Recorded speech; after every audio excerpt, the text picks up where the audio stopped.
Olá, meus amados amigos, sejam todos bem-vindos para mais um estudo da Palavra de Deus, por intermédio deste guia aqui, Educação e Redenção. Estamos na reta final deste trimestre e chegamos à lição de número 10, Educação em Artes e em Ciência. E eu tenho um aviso todo especial aqui, mas eu quero ler um texto com você. Fique comigo, olha. Trabalhar na terra é uma das melhores espécies de ocupação, a ação dos músculos e repousando a mente. O estudo da agricultura, olha, o estudo da agricultura deve ser o ABC da educação dada em nossas escolas. Esse deve ser justo o primeiro trabalho pelo qual iniciar. Tiago, por que você está lendo um texto aqui antes de começar o nosso estudo da lição? É para avisar vocês do primeiro congresso da Associação dos Agricultores Adventistas do Brasil. E esse congresso vai se realizar em uma de nossas escolas, porque a agricultura é o ABC da educação. Onde você leu isso, Tiago? Aqui, ó, Testemunhos, volume 6, Testemunhos para a Igreja, volume 6. E, ó, eu tirei daqui, da nossa coleção. Tá vendo como é que essa coleção é importante? Esse tema da agricultura, me parece que ele não será abordado pelo nosso guia de estudo. O tema da educação envolve muitas coisas, envolve tudo aquilo que está ao nosso redor aqui na nossa caminhada até o céu. Por isso que a educação se confunde com o tema da redenção. E a agricultura é muito importante. Então, convido você ali, os organizadores entrarem em contato e pediram para que isso aqui fosse falado. Olha, primeiro congresso da Associação dos Agricultores Adventistas do Brasil, 28 a 31 de janeiro do ano que vem, 2021, lá na FAD Minas, é o Colégio Adventista de Lavras, que fica em Minas Gerais. Aí você procure no site, procure aqui na internet, vai aparecer o cartaz aí, tudo bem? E não se esqueça que isso aqui também está relacionado com uma de nossas escolas, Madison, a linda Fazenda de Deus. Por que você acha que aqui na capa da escola de Madison, né, tem uma fazenda, né? Porque a agricultura é o ABC da educação. Olha, a linda Fazenda de Deus. Depois de muito tempo, o colégio de Battle Creek, né, que estava dentro ali da cidade de Battle Creek, não estava rendendo, não estava fazendo o papel da educação adventista tal qual escrita nestes livros, né? Educação adventista não é simplesmente pôr uma placa e falar que é adventista, não. É algo baseado nestes livros aqui. E aquela escola de Battle Creek não estava produzindo bons frutos, não estava produzindo bons resultados.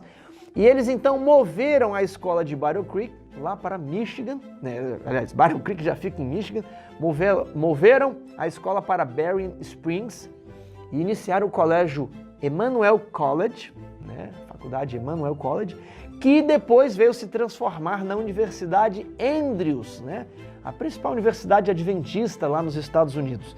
E depois de um tempo ali na Andrews, o Sutherland e o McGann, eles foram e compraram um terreno para iniciar a escola Madison. Então essa é uma história incrível, eu quero dizer para vocês que quase metade dos exemplares já foram embora. Esse é um livro muito requisitado, né? A primeira edição já foi toda embora, essa é a segunda edição.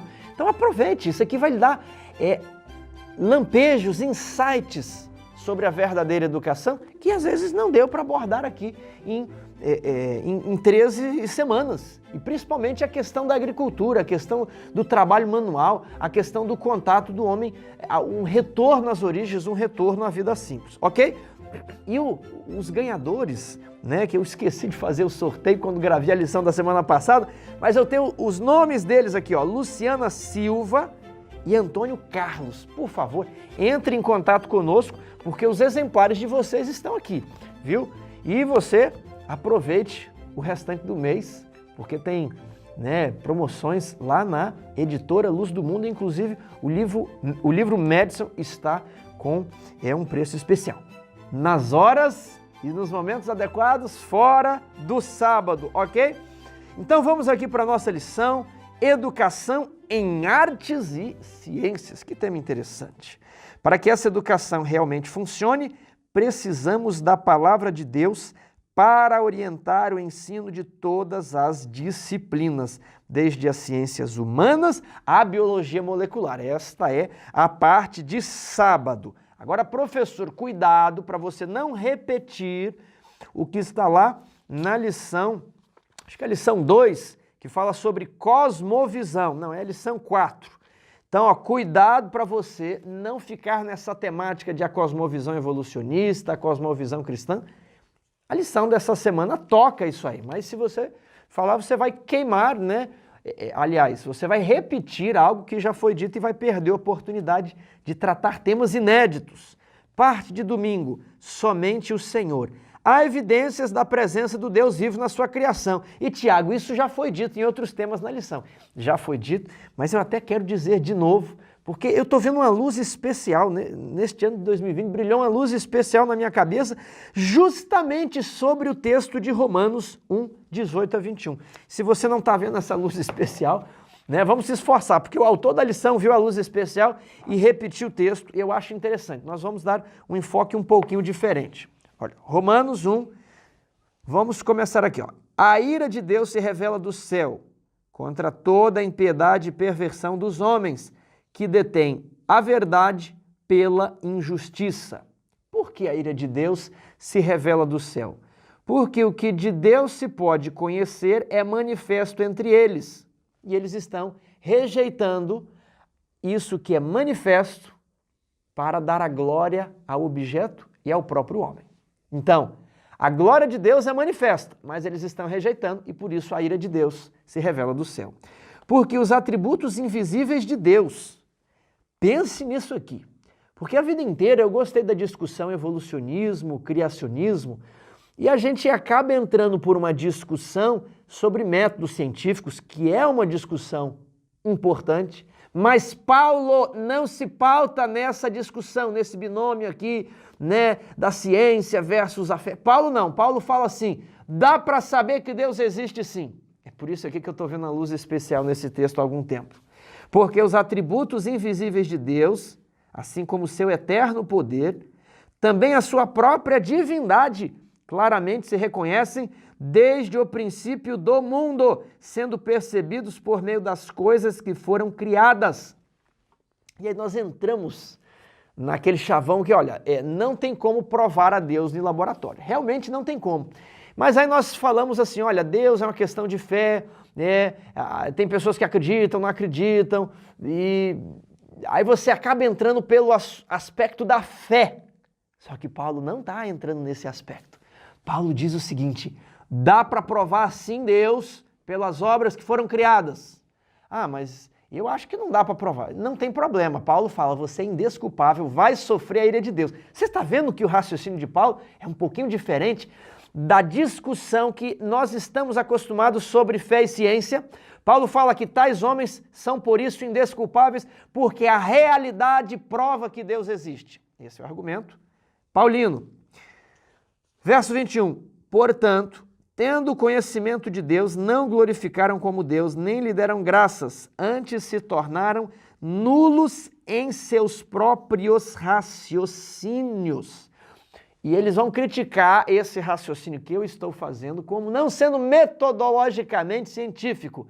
E aí Paulo diz, tornaram-se nulos em seus próprios raciocínios, sendo mais amigos da dúvida do que amigos da razão, ok? E aí cometem erros metodológicos. Mas a lição aqui está dizendo, né, que estes textos, o que eles revelam sobre a obra de Deus como nosso Criador? E a resposta certa é, a glória de Deus também é revelada nas obras de suas mãos. Então a lição vai falar um pouco sobre o livro da natureza. Temos aqui o livro da Bíblia, que é a revelação especial, que foi dada aos judeus e depois ao mundo, mas também temos o livro da natureza que foi dado a todos. E eu quero falar aqui, aproveitando que eu estou em Romanos 1, 18, 19, sobre teorias da conspiração. Você já ouviu falar sobre isso? Teorias da conspiração. Tiago, por que você vai falar sobre teorias da conspiração? Porque as teorias da conspiração prejudicam a capacidade que Deus deu a você de conhecer as evidências que Ele deixou sobre Ele mesmo neste mundo. Paulo está falando, os atributos invisíveis de Deus, assim como seu eterno poder, se reconhecem pelas obras criadas. Existem evidências de que Deus existe. Existem evidências de que a Bíblia é a palavra de Deus. Existem evidências arqueológicas que as histórias aqui, que os relatos aqui ditos são confiáveis, mas existe uma área da arqueologia que quer negar tudo, existe uma área da ciência que quer negar tudo, existe a parte da alta crítica que quer negar o sobrenatural. Existem essas áreas. Mas o que eu quero dizer é que existem evidências para que você não tenha apenas uma fé do crédulo, para que você tenha uma fé autêntica e verdadeira. Tiago, mas qual é o problema das teorias da conspiração? É que os teóricos da conspiração, às vezes eles trazem fatos que são aparentemente normais, mas como se aquilo fosse uma dúvida. Olha, você já reparou? Por que isso é assim? Aí você, eu não sabia por que isso é assim. Não, porque tem... E aí vai falando de uma teoria da conspiração. E aí a pessoa que está muito envolvida em teoria da conspiração, ele passa a descrer dos jornais, da grande mídia, porque a grande mídia está uma grande conspiração, os governos estão todos juntos, e aí eu desconfio dos governos, eu desconfio dos autores dos livros, eu desconfio de tudo que se fala. E existem problemas com os grandes meios de comunicação? Sim. Existem problemas com os governos? Sim. Mas temos que separar as narrativas dos fatos.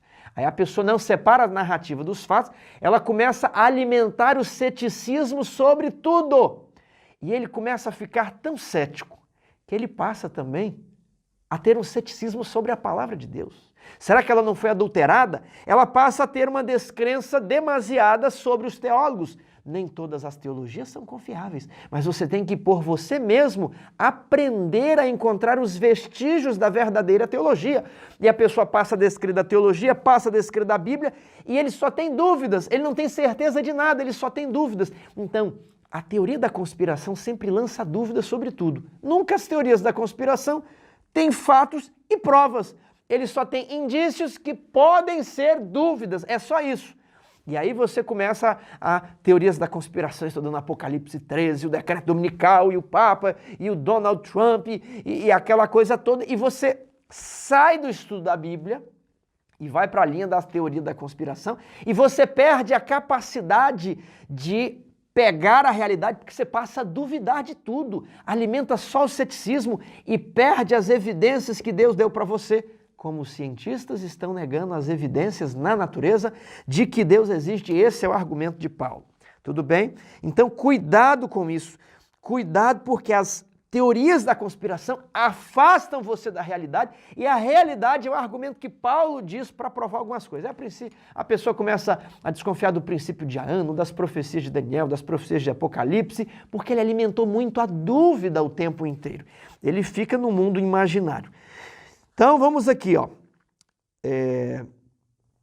Especialmente é uma época em que muitas pessoas passaram a adorar a criação em vez do Criador. É crucial que a educação cristã nas artes da ciência sempre trabalhe partindo da premissa que Deus é o Criador. Isso aqui está evocando aquela lição sobre a cosmovisão. A educação secular praticamente trabalha com a premissa de que não há Deus. A educação cristã não deve cair nessa armadilha. Muitas vezes as teorias da conspiração, elas trabalham com premissas e você começa a ter um raciocínio viciado sobre tudo e qualquer coisa. Ah, se a notícia foi a Globo que deu, então é mentira. Porque você passa, a trabalhar com a premissa de que tudo que os órgãos falam, os órgãos de comunicação, os governos e as pessoas, e o pastor, o teólogo, a igreja, tudo, e você desconfia de tudo, e aí você vai cair num abismo do ceticismo, ok? Você vai por um caminho muito perigoso, onde não mais consegue notar as evidências. Essa é a parte de domingo, somente o Senhor tem que ser o fundamento pelo qual você lê as coisas e tem que ter fé também, ok? Mas tem que prestar atenção nas evidências. Segunda-feira, a beleza da sua santidade. Salmo 96, 9 diz: adorai o Senhor na beleza da sua santidade, tremei diante dele todas as terras. Como entendemos o conceito da beleza da santidade? Isso aqui já foi um pouco explorado em outras lições, mas eu vou trazer o aspecto para uma discussão contemporânea, que é a arte. A arte clássica, ela sempre prezava pelo belo, só que a arte pós-moderna, muitas vezes, se você for numa exposição de arte pós-moderna, vai ter coisas malucas e você... pensa assim, misericórdia, como é que chamam isso aqui de arte? Às vezes as pessoas vão lá e fazem as suas necessidades num pedaço de papel e chamam aquilo de arte, coisas absurdas. O que a lição está querendo dizer? Que a santidade de Deus é bela e Deus é amante do belo. Deus criou formas belas, perfeitas, simétricas e formas também não simétricas, padrões geométricos, mas que têm beleza nas proporções, beleza nos contrastes de luminosidade e escuridão, beleza no contraste das cores, das formas. Deus é um amante do belo. E as artes modernas enfocam a degeneração que o pecado tem produzido na raça humana. Preste muita atenção nisso. As artes modernas muitas vezes enfocam os efeitos do pecado sobre os animais, sobre as pessoas, sobre as coisas mais repugnantes que aparecem por aí, nas artes, e isso é chamado de educação. E se você olha aquele quadro que parece que não tem nada a ver com nada, um quadro feio, aí você não tem um bom gosto para a arte, você não tem a mente larga. E hoje o sinônimo de mente larga é achar que fumar é bonito, que o pecado compensa, que o sexo tem que ser livre. Tudo isso aqui está naquele pacote de educação e que as artes modernas promovem valores contrários aos valores bíblicos. Tudo bem? Então, olha, agora um outro cuidado. Antes, deixa eu ler aqui um parágrafo aqui da lição. O estudo das artes e das ciências deve, portanto, nos aproximar do caráter e do coração de Deus, porque a ciência é o estudo do que Deus deixou para nós. A física, a química, não é problema nenhum em estudar essas coisas. Mas lembre-se de estudar com a premissa certa, procurando não a glória para as suas conquistas acadêmicas, porque senão a glória vai ser para o homem, mas procurando sempre desvendar o que Deus colocou ali. Foi Deus que criou os átomos, as moléculas, as árvores, tudo. Então esse estudo, ele é parte da verdadeira educação. Agora, com essa questão do belo, você precisa tomar um cuidado. O que Gênesis 3 ensina sobre como a beleza por si só não é necessariamente um sinal de que aquilo é algo bom e santo. Porque a árvore da ciência do bem e do mal também era bonita. Satanás é um anjo de luz. E Satanás sabe fazer coisas boas e bonitas porque ele esteve com Deus. Eu lembro de ter lido no Ciência do Bom Viver, na época que eu fazia faculdade e gostava muito de filosofia, de que nós muitas vezes admiramos a beleza e a profundidade de pensamento em filósofos profanos e ateus. Como que, se a sabedoria vem de Deus, esses filósofos profanos e rebeldes têm essas gemas do conhecimento? E o livro diz que Satanás também era um amante do belo porque estava presente com Deus. Ele tem parte desse conhecimento, ele concede aos seus seguidores. Então, cuidado com aquilo que é bonito, com aquilo que é profundo, né? Com aquela filosofia que encanta os sentidos. Pode ser que ela seja contrária à Bíblia e você ficará tão encantado como Eva, que viu aquela árvore que parecia árvore de bom entendimento, agradável aos olhos, desejável ao paladar. E você vai por uma filosofia que é uma vã filosofia, que não é uma verdadeira ciência. Aí eu quero colocar o Salmo 101 aqui, professor. Não está na lição. Anote aí, Salmo 101, né? Porque tem muitas coisas que eu admiro, mas que não fazem bem para olhar. Salmo 101, verso 2. Atentarei sabiamente ao caminho da perfeição. Deus gosta de perfeição. Quando virás ter comigo, portas adentro em minha casa, terei coração sincero. Coração de todo estudante precisa ser sincero e humilde, para que ele reconheça as evidências, mesmo quando elas são contrárias ao que ele desejava descobrir. 3. Não porei coisa injusta diante dos meus olhos. Aborreço o proceder dos que se desviam. Nada disso se me pegará. Eu quero dizer para vocês que eu sou um amante do cinema. Sempre fui. acho muito bonito a fotografia, tanto é que gosto da câmera, tento deixar um ambiente aqui agradável, a fotografia aqui, né, as cores equilibradas, eu não tenho tanto tempo, acabo fazendo sozinho, né, se tiver alguém que assiste e quiser me dar uma consultoria aqui, estarei muito feliz para organizarmos o cenário para a próxima lição de Isaías. Mas eu acho muito bonito o cinema, mas o cinema tem coisas más. O cinema tem todos os 7 pecados capitais: gula, luxúria, pecados do sexo, né?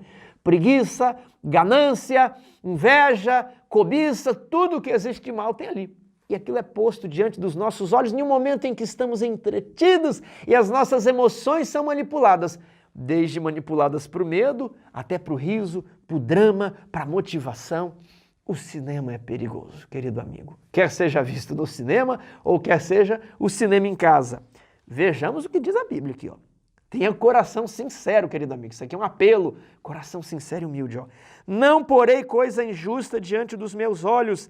Aborreço, odeio o proceder dos que se desviam. Nada disso se me pegará. Verso 4.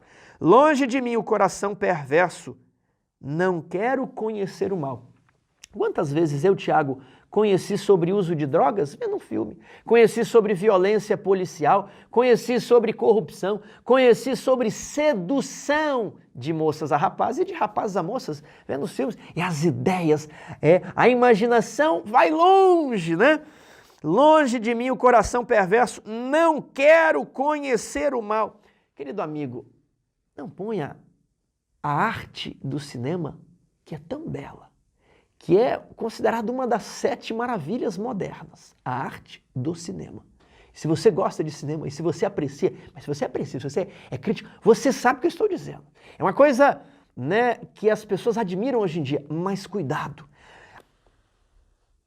Elas vão te levar para o lado da árvore da ciência do bem e do mal, que também era muito bela, mas que Eva não devia ter comido. Não se alimente dessa árvore. Procure a beleza da santidade de Deus nesses textos aqui, muito mais simples, porém muitos mais profundos.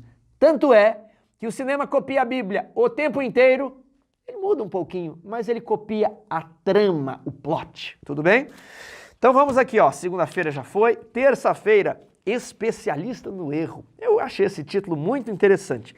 Ele acaba trazendo aquele debate, criacionismo, evolucionismo. Eu estou só orientando para você não entrar muito nesse debate. Vamos explorar outras coisas aqui em 1 Timóteo 6. Mas é interessante que a ciência hoje, ela apregoa a sua superioridade, porém, a maior parte do mundo, a maior parte da sabedoria humana é loucura para Deus. Sabemos que o nosso mundo já tem quantidade excessiva de arte e filosofia que não honram a Deus. O cinema, a música mundana não honra a Deus porque possuem violência, possuem... Eu estou sendo objetivo. Possuem pecados explícitos, não é para contemplar o pecado. Só se eu ler o Salmo 101 de novo, né? Mas eu já li aqui.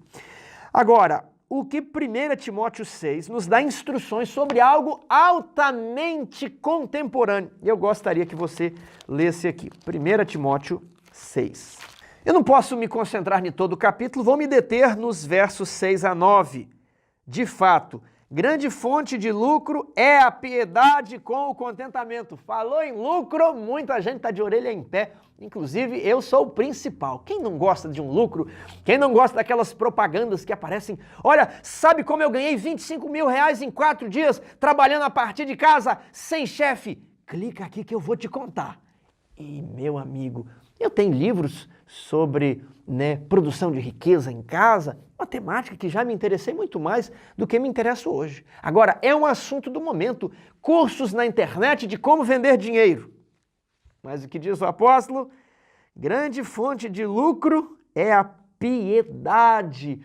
Piedade, fazer o bem e estar contente com isso. Olha só. Porque nada temos trazido para o mundo, nem coisa alguma podemos levar dele. Tendo sustento e com que nos vestir, estejamos contentes. Muitas vezes nós estamos preocupados em ajuntar. Às vezes até quando estamos na maioridade não tem problema nenhum em trabalhar. O problema é qual? A motivação de você ajuntar e ajuntar. Tudo ficará para os outros. O seu carro, as suas roupas, aqueles segredinhos ali no diário, outras pessoas vão ver quando você morrer.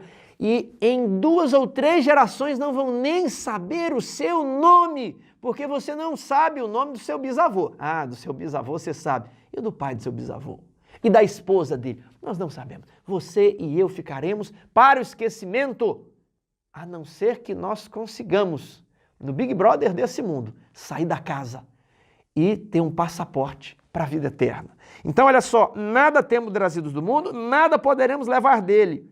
Ô, irmãos, como eu já fui vítima da vaidade. Não estou dizendo que me livrei dela, não. Mas de nós queremos enfeitar o nosso corpo, de querermos planejar aquilo e aquilo e aquilo. E como você vai para o avião, você quer viajar todo bonito, com a mala bonita, quando você vai para a igreja, até que você tem filhos. Uma vez dei carona para um amigo meu, que há muito tempo não havia. Eu falei, e aí, meu amigo, como é que você está com seus filhos? Ele falou, rapaz, ele tinha 2 filhos, eu já tinha 3. Ele falou, você quer saber que os filhos nos ensinam muitas coisas. É uma maneira de... Eu vi que ele travou assim, eu falei, de humilhar a gente. Ele falou, exatamente isso que eu queria falar, e eu estava com medo da palavra. Filhos é um modo de Deus humilhar as nossas vaidades. Humilhar, querermos estar sempre arrumados, a mãe querer estar sempre com o cabelo, a mãe que amamenta principalmente. Queridos amigos, a verdadeira educação, Deus vai nos humilhando, nos humilhando, nos humilhando, de que nós não precisamos tanto de roupa, de carros tão bonitos, de casas tão aparatosas e de que nós precisamos ter coisas simples.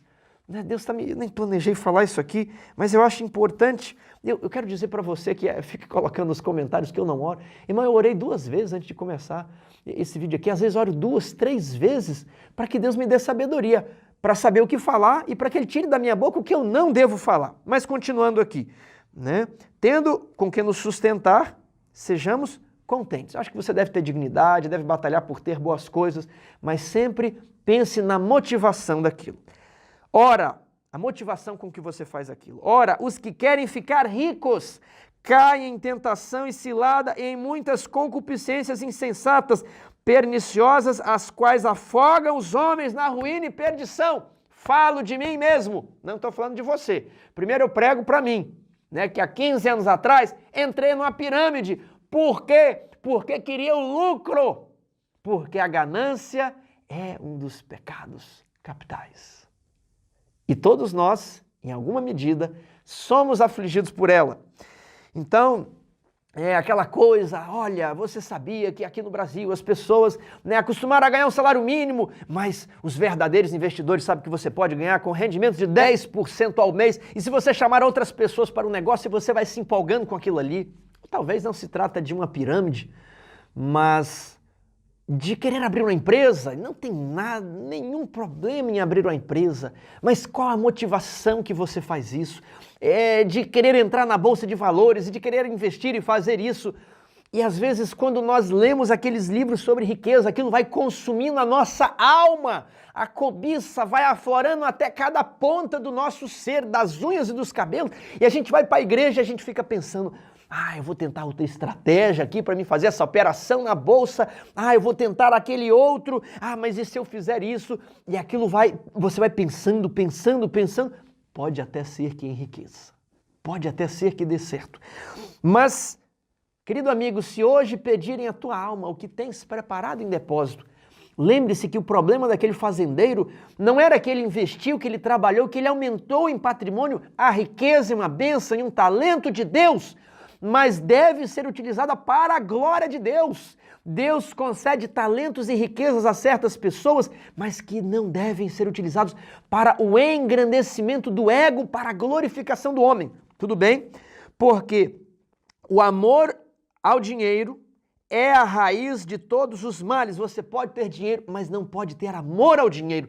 O fazendeiro podia ter os depósitos, mas ele falou assim, deita e regala-te, tenho em provisão bens para muitos dias. Louco, se esta noite pedirem a tua alma o que tens preparado em depósito. O problema é que as pessoas na busca da riqueza se concentram tanto na leitura dos livros de riqueza, se concentram tanto nos cursos de riqueza, se concentram tanto lá na fórmula dos lançamentos e de todos os outros artifícios que tem na internet, e ele quer perseguir a riqueza a todo custo. E ele viu ali aquele filme, O Segredo, que passava, você tem que desejar, desejar, desejar. Que ele esquece de Deus. Ele para de orar, ele começa a confiar nas suas capacidades, nas estratégias que ensinaram para ele, que se fizer essas estratégias, vai dar certo. E olha só, nessa cobiça, isso aqui é muito, muito atual, isso aqui. Tem 2000 anos, mas parece que está sendo falado para hoje, né? Nessa cobiça, alguns se desviaram da fé e a si mesmos se atormentaram com muitas dores ou com muitos males. Querido amigo, eu há uns 15 anos atrás, acho que eu entrei numa pirâmide e desejei a riqueza, confesso publicamente aqui. E Deus me deu boas condições, mas às vezes desejamos mais do que temos. Deveríamos ser contentes. Ele fala aqui, ó, tendo com que se vestir, né, e sustento, estejamos contentes. Eu não estava contente.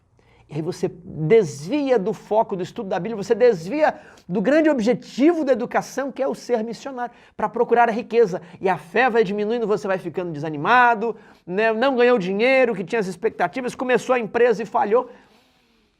E aí a gente acaba pondo a culpa em Deus, sendo que confiamos nas nossas estratégias e na nossa sabedoria. Tem um outro verso aqui, que ele fala assim, verso 17, exorta aos ricos do presente século que não sejam orgulhosos, nem depositem a sua esperança na instabilidade das riquezas, mas em Deus que tudo nos proporciona ricamente para nosso aprazimento. Que pratiquem o bem, sejam ricos de boas obras, generosos em dar, prontos a repartir, que acumulem para si mesmos tesouros sólidos, fundamentos para o futuro, a fim de se apoderar da verdadeira vida. Se você sabe que esse mundo vai ser destruído, não acumule nas contas dos bancos aqui, mas na conta do banco celestial, porque tudo que você acumular aqui, né, você compra aquela camisa muito bonita, você fala, olha essa camisa aqui, vou cuidar dela e vai durar por muito tempo. Vai lavar umas 20 vezes, vai perder o brilho. Você compra um carro novo e pensa assim, esse eu vou guardar, eu vou cuidar muito desse carro, vai me passar 10 anos, o brilho da pintura vai dar um amassadinho aqui, outro ali. As riquezas aqui, elas enferrujam. Tudo que você compra aqui, a gente só aprende quando vai vivendo um pouco mais, né? Casou, monta aquela casinha bonitinha, cheia de eletrodomésticos, passa 10 anos, está tudo quebrado. Os armários penados, eletrodomésticos estão estragados, quebrados, liquidificador, rachado. Acontece essas coisas. Não alimente expectativas de ter um paraíso aqui, de ter uma casa de novela para você. Não, a gente não pode ter isso. Isso é uma busca sem fim. Agora eu queria focar com você aqui na expressão instabilidade das riquezas. Eu já estudei muito sobre dinheiro, é um assunto que eu acho interessante. Quantas pessoas não eram ricos em Roma e o Império Romano caiu? Quantos não estavam com grandes riquezas ali na Alemanha e a Alemanha perdeu a guerra? Muitas vezes as pessoas estão bem, fazem grandes apostas, sempre deu certo, mas apostaram tudo no cavalo errado. As riquezas são instáveis. Ele tinha um grande tesouro no dólar hoje, aí vai que o dólar perde o seu valor. Você entende? Você tem grandes empresas e dinheiro representa poder? Certamente. Enquanto você tem, dinheiro representa muito poder, mas às vezes dá um terremoto e acabou tudo. Então nós não podemos depositar a nossa confiança nas riquezas, porque as riquezas são um ativo, e quem entende de finanças, entende essa linguagem aqui?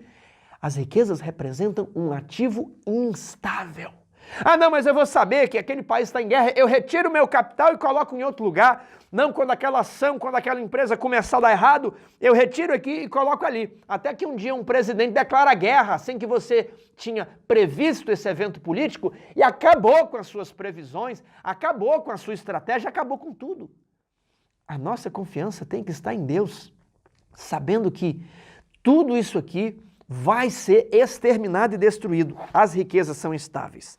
Aliás, vou terminar com o verso 14 de 1 Timóteo. Aliás, 13 e 14, ó. Exorto-te perante Deus, verso 14, que guardes o mandato imaculado, irrepreensível até a manifestação do nosso Senhor Jesus Cristo. O que Paulo falou que Timóteo devia ser hoje, no dia que a carta foi escrita?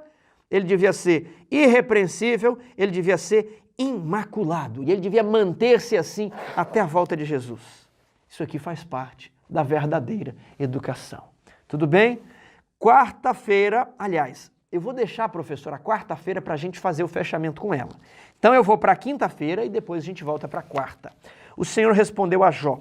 O que Jó 38 ensina sobre Deus, não apenas como criador, mas como mantenedor de toda a vida. E ali em Jó 38 nós temos uma poesia belíssima, nós temos várias figuras de linguagem, é um texto que você tem que ler com calma, não dá para eu ler aqui. Mas, olha, quem é este que escurece os meus desígnios com palavras sem conhecimento? Isso aqui talvez seja o texto que nós vamos trabalhar, né? Escurece os desígnios de Deus com palavras sem conhecimento. E aí Deus faz vários desafios, né? Sobre quem estão fundadas as suas bases, ou quem lhe assentou a pedra angular, quando as estrelas da alva juntamente cantavam, falando sobre as medidas da terra, quem cerrou o mar com as suas portas, quando irrompeu da madre, quando eu lhe pus as nuvens por vestidura e a escuridão por fraldas, uma linguagem poética, né? Quem disse, até aqui virás e não mais adiante? Ah, Tiago, mas o limite do mar, ele não é que Deus põe a mão, nada não. É que a lua, ela opera as marés, então o sol faz uma força gravitacional para um lado, a lua para o outro, as marés se movimentam. Isso aqui é linguagem poética, mas quem bolou esse sistema, quem elaborou esse sistema, foi Deus. Então Deus fala sobre várias e várias situações aqui, que nós hoje talvez até entendemos, a largura da terra. Entendemos, mas nos maravilhamos. Você entende como uma criança sai do útero de uma mãe. O óvulo se junta com o espermatozoide, formam ali um embrião, aquilo vai crescendo, se desenvolvendo, isso é uma criança. Agora, pare para pensar de que dali de dentro saem ossos. Pare para pensar que a vida sai... Incrível. Você sabe que uma árvore, você põe a semente ali, cresce a árvore e depois produz frutos. Agora, eu tenho um pé de abacate, é incrível você pensar que da terra, você joga um pouquinho de água e sai um abacate. De um pé de banana, aquele tronco mole ali, que não dá para nada, sai um cacho de banana, aquela fruta doce, maravilhosa. Então você sabe o processo, mas toda vez que você contempla, você se maravilha de como pode funcionar. Então é mais ou menos esse o desafio aqui que Deus faz para Jó.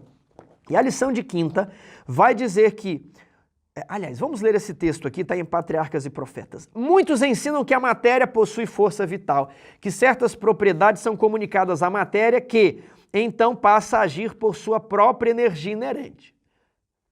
Isso aqui, ele conversa um pouquinho com o panteísmo, né, que Deus está em tudo. E que os fenômenos da natureza são dirigidos de acordo com leis fixas, nas quais o próprio Deus não pode interferir. Isso é ciência falsa e não é apoiado pela palavra de Deus. A natureza é serva de seu Criador. A natureza testifica de uma inteligência, uma presença, uma energia ativa que opera em suas leis e por meio delas. O Pai e o Filho atuam de forma constante na natureza. Cristo diz, meu Pai trabalha até agora e eu trabalho também.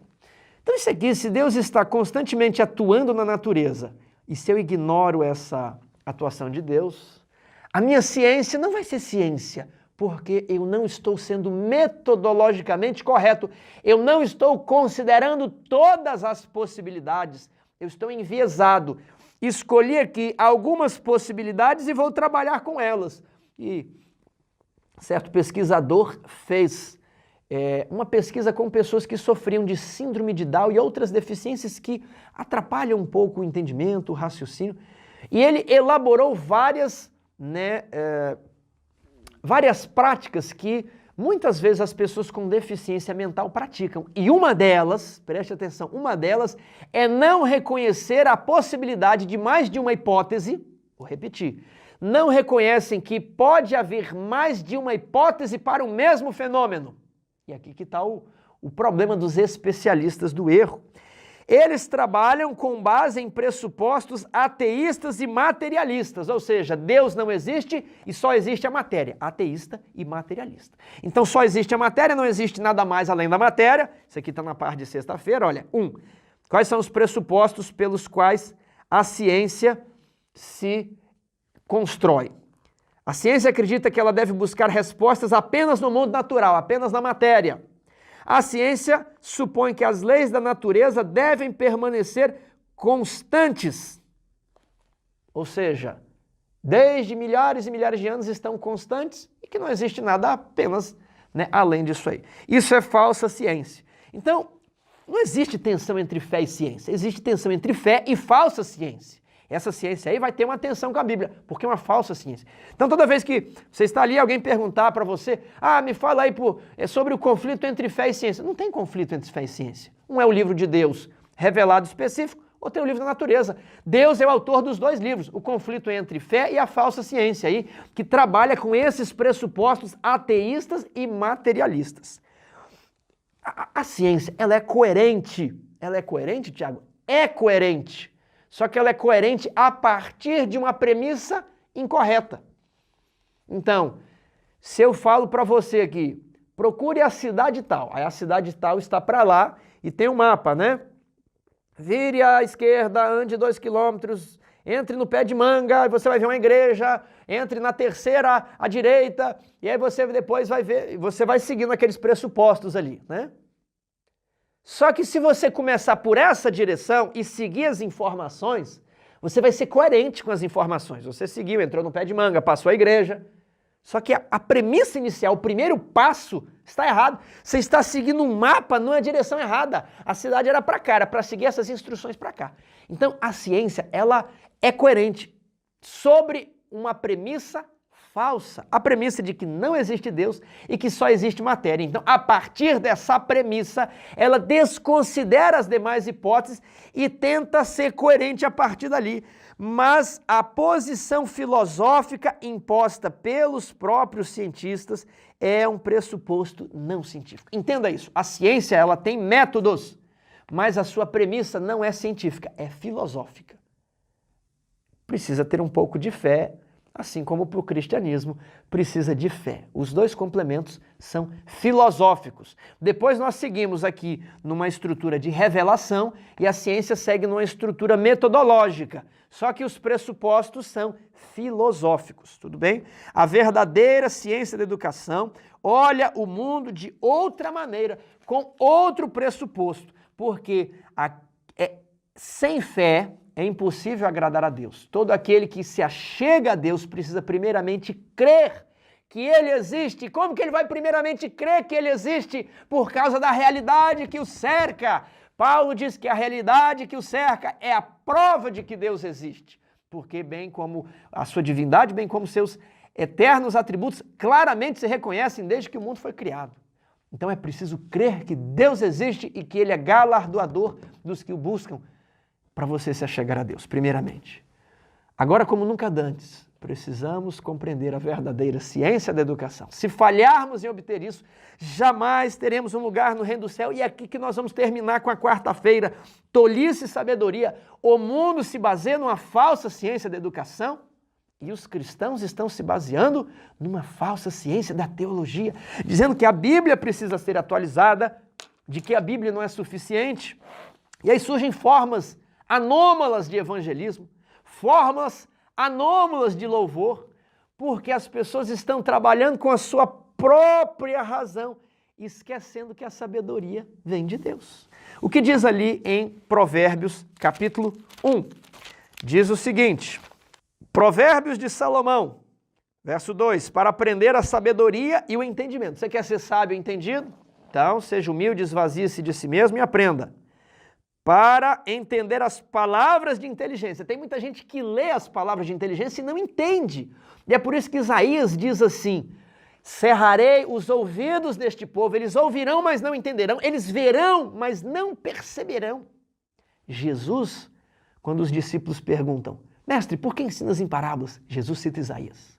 Paulo, no último capítulo de Atos, quando Paulo expõe toda a situação das profecias messiânicas, os judeus se dividem, uns creem em Jesus, outros não, e Paulo fala assim, saibam, pois, que chegou o conhecimento à casa de Israel e eles rejeitaram, para que se cumprisse as palavras de Isaías, que ele dará ouvidos surdos a este povo, eles ouvirão, eu não lembro do trecho exato do texto, mas as pessoas ouvem e não entendem. Você quer ser um tolo que ouve e não entende? Não. Deseje ser um sábio para entender as palavras de inteligência, para obter o ensino do bom proceder, como se portar corretamente em sociedade. Educação não é só artes e ciências ali na escola, não. Envolve o bom proceder do namoro, do casamento, dos filhos, do seu papel na igreja, do seu papel na sociedade, do seu papel no trabalho missionário, tá?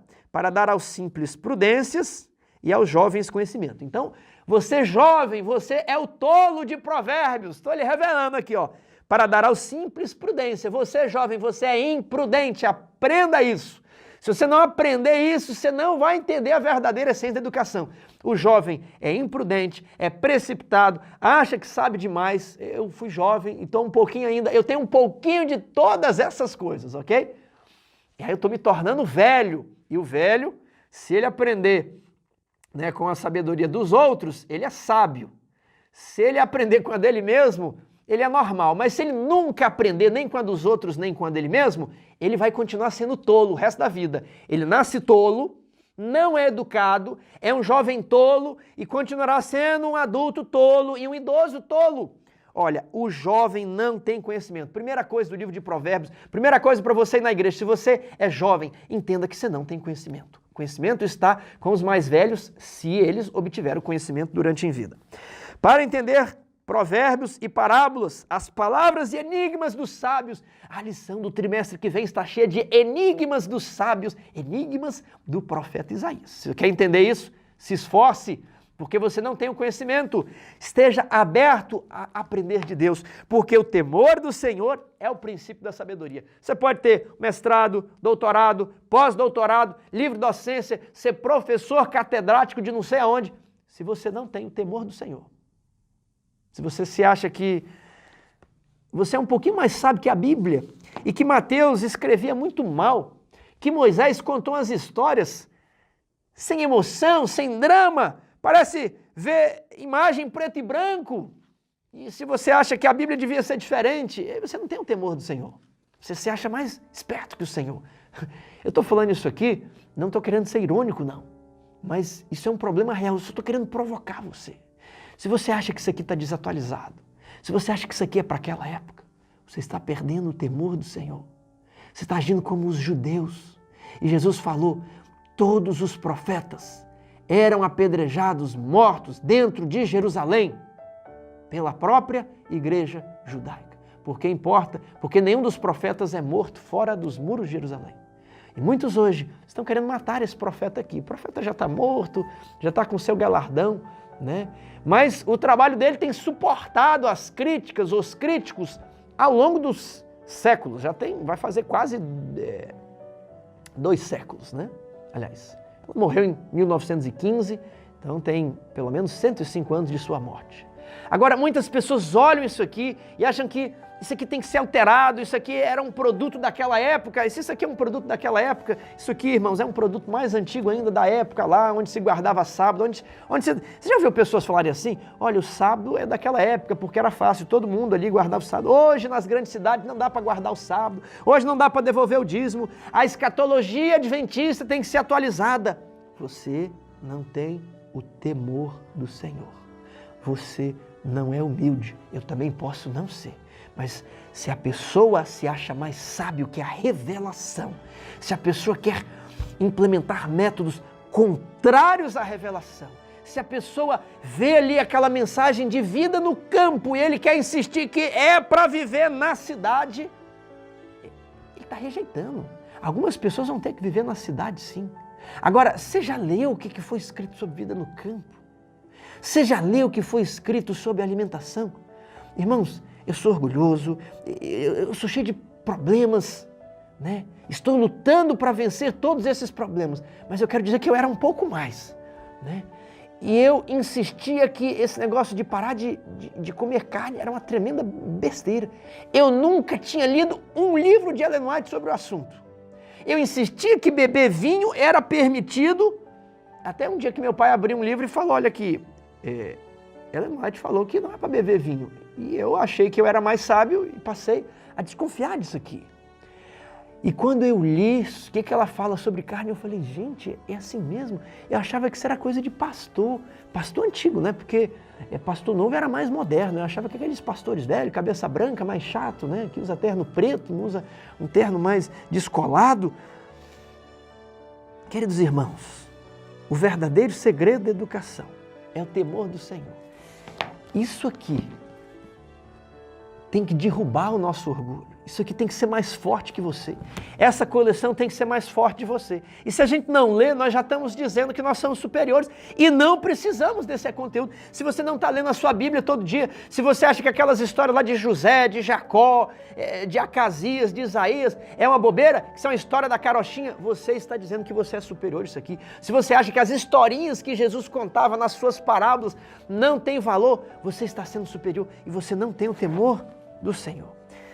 Querido amigo, o apelo é para que nós sejamos sábios. Talvez fomos jovens fúteis, frívolos, achando que o segredo da vida é andar em bandos e contar piadas e rir de tudo, rir da igreja, rir do sermão, rir do professor da escola sabatina.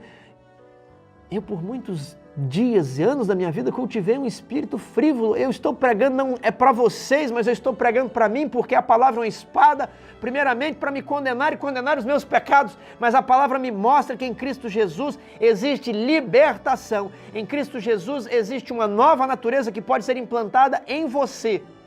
E nós precisamos temer isso daqui, precisamos estudar artes e ciências, mas ter o temor do Senhor, precisamos ler esses livros e nos humilharmos diante daquilo que o Senhor coloca diante de nós. Caso contrário, se não compreendermos a verdadeira ciência da educação, não teremos um lugar no reino dos céus. Colocar essa palavra em primeiro lugar, falar dela com seus filhos, com seus amigos, pensar nisso o dia inteiro, é viver de toda palavra que sai da boca de Deus. Que o Eterno abençoe você e a sua família.